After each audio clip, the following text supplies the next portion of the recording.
Economics times ने एक वो चलाया कैंपेन कि 2014 से और 2019 के बीच में जो मोदी जी के जो कैबिनेट के मंत्री थे सारे, उनको रेटिंग दी कि साहब किसकी रेटिंग बढ़िया है, और उसमें रेटिंग में नंबर 1 दे दिया उन्होंने नितिन गडकरी जी को, डिपार्टमेंट के हिसाब से।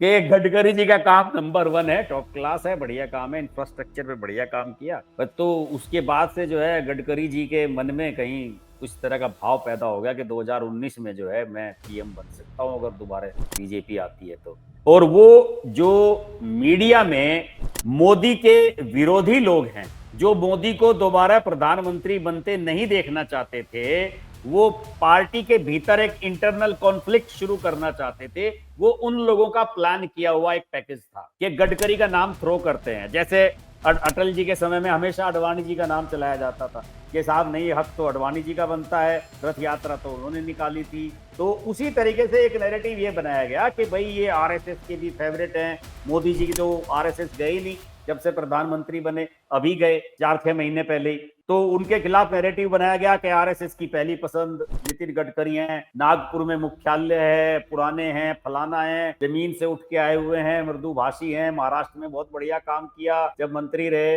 तो ये नैरेटिव चलाया गया, और वो नैरेटिव सारे के सारे जितने भी मोदी विरोधी थे उन सब ने उसे तुरंत ग्रैब किया। और सोशल मीडिया पर राजदीप जैसे लोगों ने कहा कि भाई अगर गडकरी हाईएस्ट रेटिंग मिनिस्टर हैं तो फिर गडकरी को पीएम का दावेदार क्यों नहीं बनाया जाना चाहिए। तो ये सारी कहानी सर वहां से शुरू हुई है 2018 उस रेटिंग में प्राइम मिनिस्टर तो थे ही नहीं।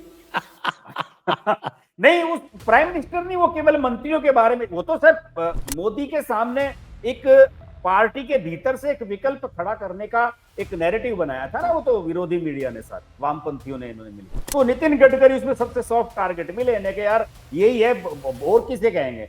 राजनाथ सिंह को कोई एक्सेप्ट नहीं करेगा और बाकी की हिम्मत है नहीं। अमित शाह चुनाव नहीं लड़े थे तब तक, अमित शाह तो 2019 में ही आए मैदान में। तो इस गडकरी को बड़ा, उसी समय से मेरा मानना है कि गडकरी और मोदी जी के बीच में जो ये एक सो कोल्ड दूरी है, एक जो कम्युनिकेशन गैप है, वो उसी के बाद से बनना शुरू हुआ है, और गडकरी जी उसका शिकार हो गए हैं बहुत बुरी तरीके से।